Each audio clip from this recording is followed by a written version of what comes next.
Hello guys, ഇന്ന് Ramadan day 1 ആണ്. നോമ്പ് തുറക്കാനായിട്ട് ഞാൻ മുട്ട പപ്സാണ് ഉണ്ടാക്കിയത്. അതിന് വേണ്ടിയിട്ട് ഞാൻ 3 മുട്ട ബോയിൽ ചെയ്തെടുത്തു. ഇനി വേറൊരു പാത്രത്തിൽ കുറച്ചൊരു വെളിച്ചെണ്ണ ഒഴിച്ചു, സവാള ഇട്ട് കൊടുത്തു.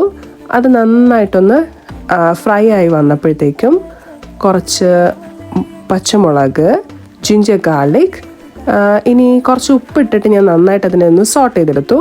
ഇനി അതിലേക്ക് മുളക് പൊടി, മഞ്ഞൾപ്പൊടി, കുരുമുളക് പൊടി, ഗരം മസാല, കുറച്ച് പെരിഞ്ജീരകപ്പൊടി, കെച്ചപ്പും കൂടെ ഇട്ട് നന്നായിട്ടൊന്ന് മസാല റെഡിയാക്കിയെടുത്തു. ഇനി നമ്മുടെ പഫ് പേസ്ട്രി കട്ട് ചെയ്ത് 4 പീസാക്കി അതിൻ്റെ മുകളിലേക്ക് നമ്മുടെ മസാലയും മുട്ടയും ഒക്കെ പ്ലേസ് ചെയ്ത് ഞാൻ ഇതിനെ എയർ ഫ്രൈ ചെയ്തെടുക്കാനാണ് വിചാരിക്കണേ. ഇതിനൊരു 200 ഡിഗ്രി സെൽഷ്യസിൽ ഒരു 20 മിനിറ്റ്സ് ഞാൻ ഇതിനെ ബേക്ക് ചെയ്തെടുത്തു. ഞാൻ ഫസ്റ്റ് ടൈമാണ് പപ്സ് ഉണ്ടാക്കി നോക്കുന്നത്. നല്ല ടെൻഷൻ ഉണ്ടായിരുന്നു. കറക്റ്റായിട്ട് വന്നാൽ മതി എന്നായിരുന്നു പ്രാർത്ഥന. പക്ഷെ നന്നായിട്ട് തന്നെ വന്നിട്ടുണ്ടായിരുന്നു.